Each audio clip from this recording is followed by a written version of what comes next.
Now to the Green Chamber of the National Assembly, where the call for state policing is getting more support as a bill for its establishment scaled second reading at the House. The bill, sponsored by Deputy Speaker and 14 other members, hopes to redefine the nation's worsening security. At plenary, 4 motions on armed attacks and other forms of banditry came under lawmakers' scrutiny. Just recently, President Bola Tinubu and state governors held a crucial meeting where they considered the possibility of state policing as a solution to security challenges like kidnapping and banditry in the country. Joining me on the show this evening is lawmaker representing Yewa North in Mekwafo constituency, Agboyega Isiaka. Thank you for joining us on the program. We'll get back to that conversation in the course of this program. A lot has been said about the need for Nigeria to begin to widen its policing infrastructure, particularly where you consider that less than 400,000 police personnel, are responsible for up to 200 million Nigerians. Not enough numbers, really, and that's the concerns of many Nigerians. But there are many people who are also asking if the issue of state police is the silver bullet that we need at this time, and even indeed it will deliver, based on the many hype it's generated in the past years. Let's take this conversation to social commentator Ambrose Igboke, who's also joined us on the program this evening. Mr. Igboke, thank you for joining us on Beyond 100 Days. State police has been on the news for a while now. What are the solutions you think this initiative offer to Nigeria at this time? Firstly, I must say that every crime is local, and the policing in Nigeria is not local. So that is already a kind of paradox that cannot be allowed to stand. Where a central police command is running a population of over 200 million people, it's not going to be sustainable. Where in the Constitution we have the state governor as the chief security officer, yet he's not in charge of any security apparatus, it's not tenable. So where crimes happen, nobody is actually held responsible. You transfer somebody from Borno State to come police somewhere in Osoka in Enugu State, and he makes him the DPO. What does he know? So it is the kind of disconnect with our police architecture and the crime trends in Nigeria. So state policing is bringing the matter home. We elected a governor, so he's responsible to the citizens. He is the chief security officer according to the Constitution, so he'll be held liable and for any crime that is committed in his vicinity, in his state. But this time around, we cannot hold state government accountable, governor accountable. He is not in charge of the commissioner of police. He's not in charge of the director of SSS. He's not in charge of the commandant of the civil defense. So the governor is just handicapped in security matters concerning his state. And that's why when you see some security issues, insecurity happen, they run to Abuja and start asking what is really happening. A state governor should not be left incapacitated like that in a modern society. He should have some form of control, especially when the Constitution has said he's the chief security officer of the state. He should be truly the chief security officer of the state. So crimes can be nipped in the bud. Insecurity can be tackled locally because every crime is local. Before an outsider comes to commit a crime in a place, it means that there are some collaborators within. It is the community people that know these collaborators. I hear you, Mr. Igboke. And you're saying that governors should have more power in the area of security, if indeed they are the chief security officers of the state. There are, however, concerns about the same governors, the possibility of exploiting the state police forces to suppress dissenting voices. We're going to talk about that in a minute. Let me see if I can connect with Honorable Agboyega Isiaka, who was in the House earlier today. Honorable, we're hearing that it seems lawmakers are expediting action as to the bill for the establishment of state police killing second reading. Talk to us about the kind of vibe, the kind of collaboration that you are witnessing on the floor of the Green Chamber as regards state police. Well, thank you very much, and thank you. Good evening to viewers at home. I think the collaboration and the support for this move was quite enormous. I mean, yes, there were one or two people that has slightly different views, particularly from the angle of what the state governors can do with such powers. But I think on the whole, everybody see the need for us to domesticate, policing in our different locations in the states, because just like Dr. Buke just said, most crimes are local, and therefore at the end of the day, the support for this move of having a state police was overwhelming when it was thrown, for question by the speaker, and of course, it will now be going for further deliberation and discussion at the committee level. So the support for it was quite encouraging and overwhelming, and I think it's also a reflection of the mood of the country, a reflection of what people believe we need to do in order for us to get out of this the high level of insecurity that we have today, which indirectly is affecting all other things that we do, be it inflation, be it exchange rate, be it even our social social development. So I think it's a very important step that we have today on the floor, and it's quite encouraging. Absolutely. Quickly, let me ask you what you think about concerns in the area of state police leading to anarchy. You've had to contest against the incumbency power yourself in Ogun State. Some will say state governors will take advantage of it to suppress opposition, and that it could be used by governors for election rigging, and that perhaps the recruitment will be mainly the thugs from the ruling party. How do you respond to reactions of this sort? Well, my reaction to it is that it cannot be entirely ruled out. But you see, the totality of what we are trying to do now, what we are trying to achieve now, the state we are today, we are here today now. We have hunger on the land because inflation is going up. One of the causes of inflation is because people cannot go to the farm. We have 974 square kilometers of land. How many of us today can move from our place to the next state or the next state, to go and do one thing or the other? Because we can do that freely. We cannot do that because there is insecurity. So all of these things are a lot more important. And if it is that easy for somebody to change, to use police or use apparatus of state, to get to power, if it is all that easy, maybe the result of the election we have in 2015 in this country, where an incumbent president lost an election, maybe we will not have had it. And so many other. Even here on the floor today, somebody even gave example of state high court. There are state high court in the state. Yet people will, state governors will have cases there, and decisions will be against them. So some of these things that we are talking about, they are just fears that we have. And also somebody even came up with a suggestion that, look, at the end of the day, if you believe that your right has been infringed upon by state police, then you can, we can make the federal police to be the one that will be the arbiter in that case. So even when you have an issues like that, then you can move it on to to federal police. So what I'm trying to say in essence is that there is hardly any step, any law, any position you take in all sides of it that will not have its own downside. But what we consider to be the downside of this, in my personal opinion, because I'm not speaking for the House, I'm not the spokesman for the House. I'm speaking now as a representative, representing my my constituency and what I believe in. So in my view, at the end of the day, all of these fears and concerns that we have, it becomes very small when it comes to the overall objective of ensuring that we have freedom and security in this country.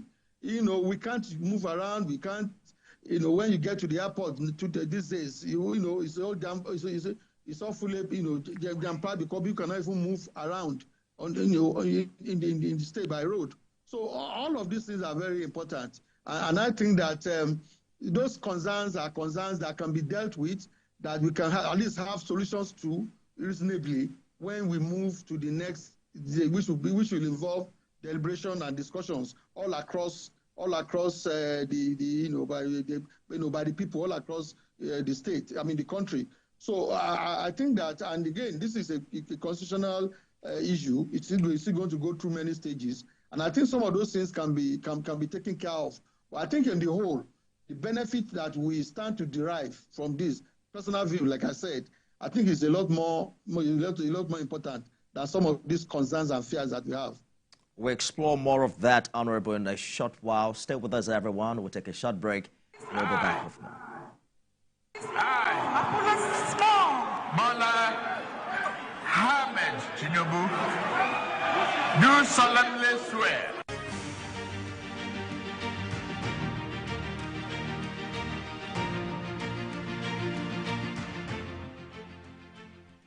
Ambrose Egboke, social commentator. Honorable Goyega Isiaka, lawmaker representing Yewa North and Mekwa constituency, joined me on the show this evening. Gentlemen, thank you for staying the course on the program.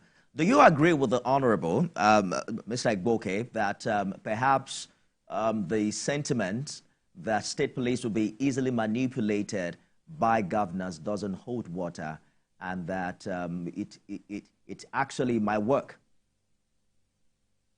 Yeah, I quite align with his thoughts.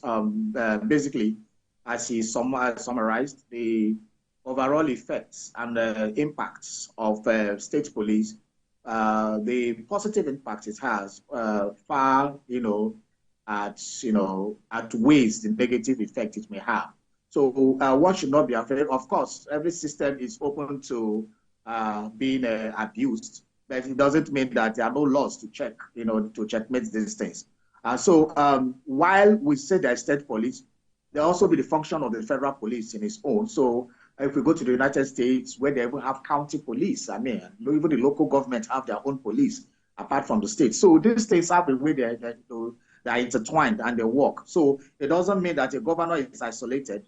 The governor of a state is not a president of another federal republic within the Federal Republic of Nigeria. So there are laws and also that guide that process, and that which also will enable him to put in line. So while the fears exist, the overall interest of the security will outweigh those fears. And let's talk again about, when we talk about security is local, there are issues with the context of Nigerian policing right now.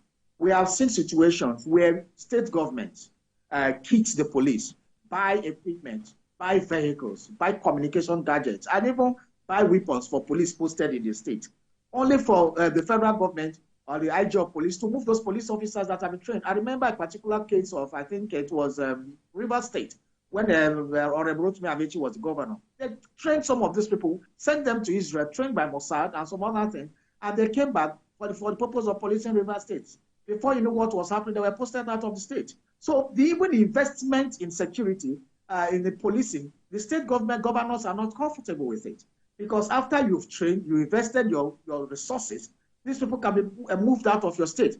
But if the state police is police for each state, then the governors can appropriately, budget funds and train them, knowing that they are not going anywhere, knowing that they're going to be used within the state for purpose of policy. Then you can see improvement. You can see, I will bet you, that many states police will be far better off kitted and more equipped than the federal police when this when this is allowed to take place. So let's give it a chance. It's a positive development, because the era of running policing for the 36 states, including Abuja, for somebody seated in Abuja as IG is over. That it cannot be sustainable.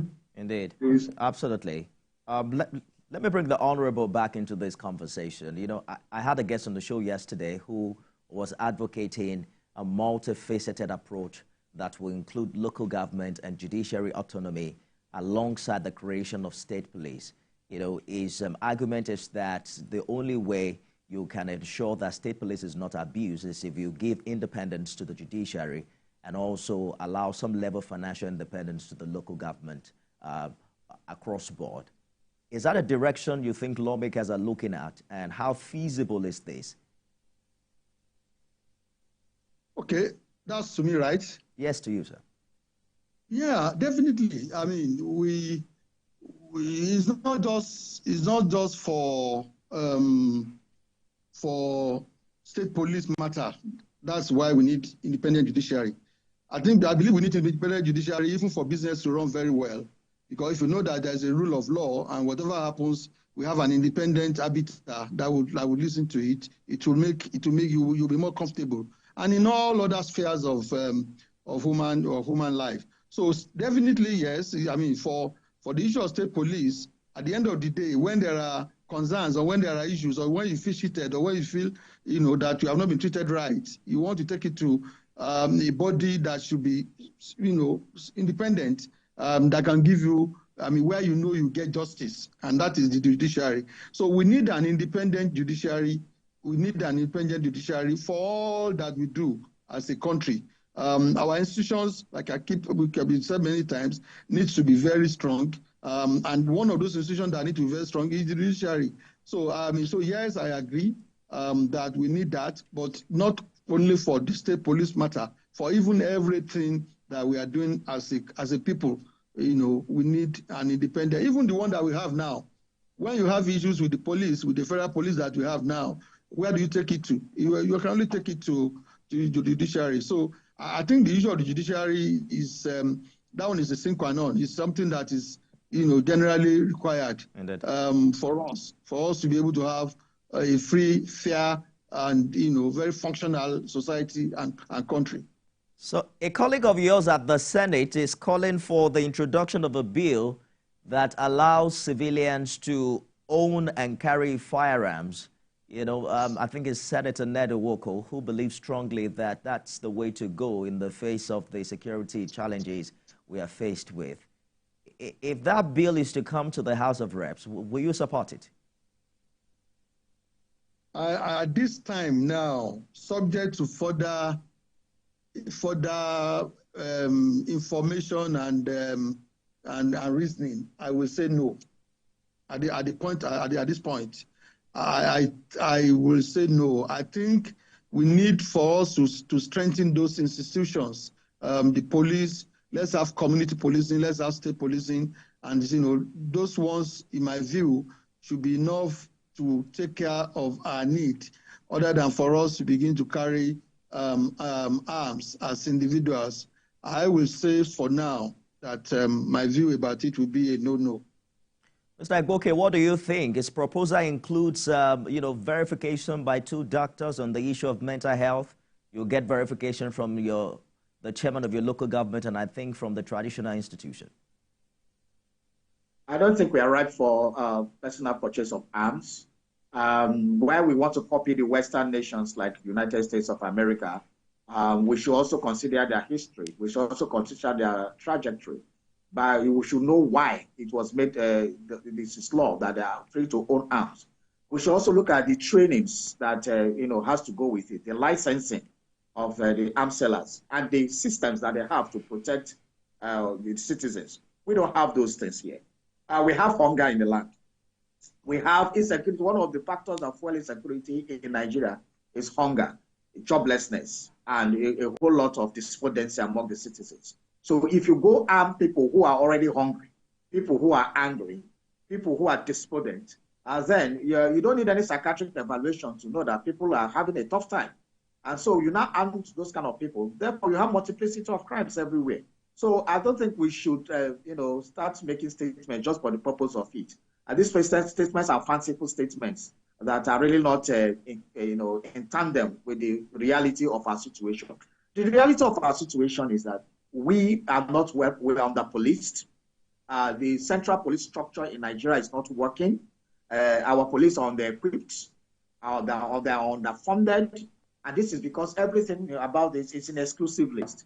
So if we have a situation where we can free the federal government of some of this burden, of some of these responsibilities, and move it to the concurrent list, let's start having state police. Perhaps we cannot experiment that kind of thing for the next 20 years and see how it takes us. And that will solve a lot of our problems, because then the police will be properly, funded by the state, and each state could map out its own territory for protection, and can even have a synergy. For example, a region like Southeast or Southwest or North Central, the state governors can come and have a synergy on how to protect their region, because these people move from one state to another. For example, if you come to the Southeast, you now say, okay, if you want to protect the Southeast, there are some places you look at, where are the states that are contiguous with other regions. For example, Enugu State is in contiguity with Benue and Kogi State, for example. We also have some states that are in contiguous with those states. Some states are contiguous with Cross River State. They can come together and find a regional solution. And that is why we say state police is important. But as it is now, you cannot find a regional solution. You cannot find a state solution. All you have is a centralized solution that is not working in Abuja. And so that is the stage we are. It is not right for people to just start licensing guns. It will lead to proliferation of small arms. It will lead to a lot of crimes. It will, because right now our economy is in a situation where there's hyperinflation and where there's hunger, and a lot of people are angry because of the situation at hand. So arming them will only increase the fatality rates and insecurity among citizens. Absolutely. Honorable Isiaka, quite a number of Nigerians are also counting on lawmakers to be able to fine-tune the process and procedure, particularly the law backing up this proposal, because when you consider special constabularies, as we know them within the police, not much is happening there. The idea is to hire locals from the same environment, and who understand all of the nuances of the culture. But late last year, some of them were arrested for, harassing a foreigner. And you can tell that even though they came from the community, they may not be as educated or trained to actually get the job done. But walk us through the urgency that is that you can feel at the floor of the House, particularly when you consider the situation Nigeria has found itself at this time in the area of security and the economic challenge we're also battling with. Well, this particular bill was, as you know, sponsored by, I think, about 15 to 20 people, led by the Deputy Speaker of the House. That also tells you that the whole of the leadership is involved in this, which will also, naturally, hasten the process.